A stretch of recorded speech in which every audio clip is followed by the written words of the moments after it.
ابو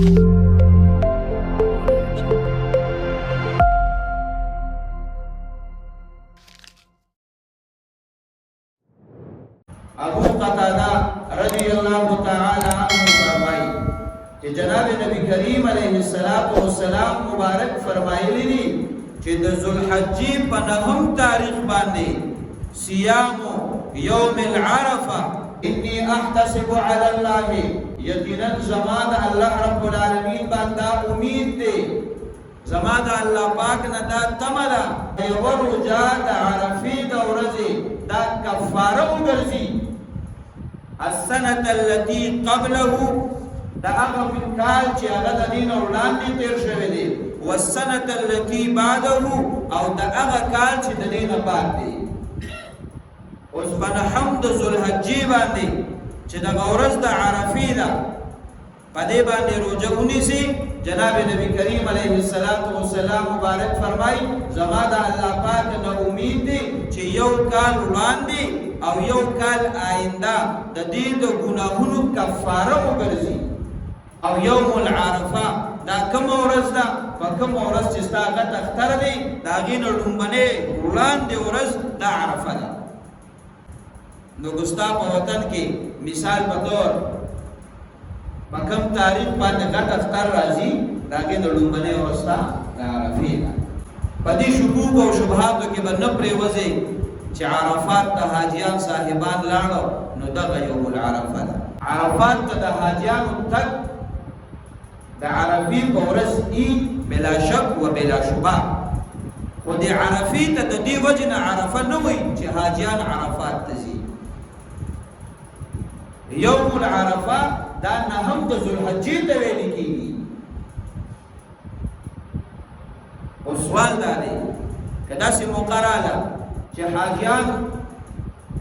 حج ته څوک لاړ نشي نو عرفات ته به بیا څوک ځي نه به ځي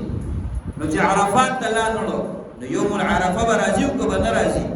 که ته وایې چې د عرفات د تلو د وجې نه دغه ورځې ته یوم العرفه وایي نو دا څو کالونه مخکې چې د کرونا مسله وه حج بند و چا حج کړی نه و عرفات ته اړو څوک تللی نه و نو یوم العرفه راغلی و که نه وه راغلی وه نو چې یوم العرفه راغله نو پته لګي چې دا د عرفات د تلو سره تړلې نه ده یوم العرفه نه هم ذوالحجې ته ویل کېږي د غټ اختر نه مخکینی ورځ نو ستا په وطن چې دا کله راله بس په هغه ورځ باندې روژه ونیسه ستا یوم العرفه دغه ده او که ته وایې چې نه خامخا حاجیان صاحبان چې عرفات ته ځي بس دا یوم العرفه ده د خپل وطن اتفاق خو به ته په افتراق او په انتشار باندې بدل کې خو دا راته ووایه چې په دغه ورځ باندې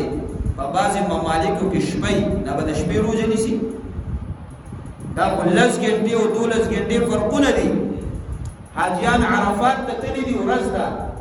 او د امریکې په بعضې ریاستونو کې هلته شپه ده نو هغه خلک به بیا د شپې روژه نیسي چې کوم مسلمانان دي کنه هغې به په سبا نیسي نو په سبا چې روژه نیسي نو بیا په سعودي عرب کې شپه ده دې سره به څه کوي نو دا سمه اسانه مسله ده چې یوم العرفه نهم د ذوالحجې ته ویل کېږي د غټ اختر نه مخکینی ورځ وړاندې ورځ او په دغه ورځ باندې تا دپاره روژه نیول دا اجر و ثواب لري چې کوم په دغه روایت کې راغلي دي نو د دغې ټولو شکوک او شبهاتو التباساتو نه تلبیساتو نه ځان وساته او په دغې مسله باندې ځان مطمئن کړه او د دې سره دا دویم مسله بیا یاد ساتئ بعضې خلک دا وایي چې هلکه د سعودي عرب سره هم د عرفې روژه ونیسو او بیا به په خپل وطن کې ونیسو نو سوال دا دی چې د عرفې روژه یوه ده دوه نه دي چې دا د سعودي عرب سره هم د عرفې روژه نیوله او بیا په خپل وطن کې هم د عرفې روژه نیسي نو دا خو تا دوه د عرفې روژې ونیولې دا خو شریعت کې نشته او که چېرته ته د شک په بنیاد لګیای د شک په بنیاد باندې روژه نه کېږي نو نه د سعودي عرب سره وشو نه د خپل وطن سره وشوه نو یاد ساتئ د عرفې روژه یوه ده دوه نه دي او دا به په اطمینان سره نیسي په شک سره به نه نیسي او دا به په نهمه ذوالحجه نیسي او د خپل وطن په حساب به نیسي او که چېرته تا د خپل وطن نه هټ کړ د بهر ممالکو سره د عرفې ورځ باندې روژه ونیوله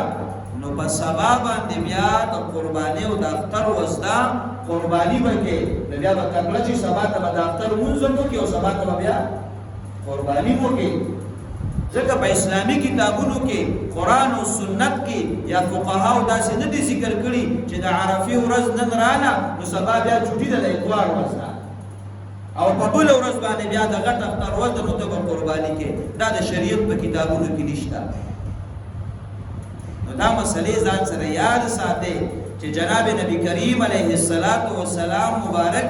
د عرفې د روژې فضیلت بیان کړی دی نو د عرفې د ورځې تعین یاد ساته چې دا نهم د ذوالحجې ته ویلې کېږي د غټ اختر د ورځې نه چې کومه وړاندې ورځ ده دا نهم د ذوالحجه دی ستا د وطن په حساب دغه ورځ ستا د عرفې ورځ ده او که څوک داسې کوي چې د سعودي عرب سره او یو خپل وطن سره دواړه روژې نیسي نو د عرفې دوه روژې نه دي یوه ده دا د شریعت خلاف کار وکړو او که د شک په بنیاد لګیای د شک په بنیاد باندې روژه نه کیږي نو که دا فضیلت حاصلې نو دغه مسله مې درته واضحه بیان کړه همدغې باندې عمل کوه او که ته د سعودي عرب سره روژه نیسي او په سبا ورځ خالي تېرې نو دا د اسلام او د شریعت په کتابونو کې نشته دی نو ګوره د یو تلبیس د وجې نه دی د څومره بېدینو ارتکاب وکړو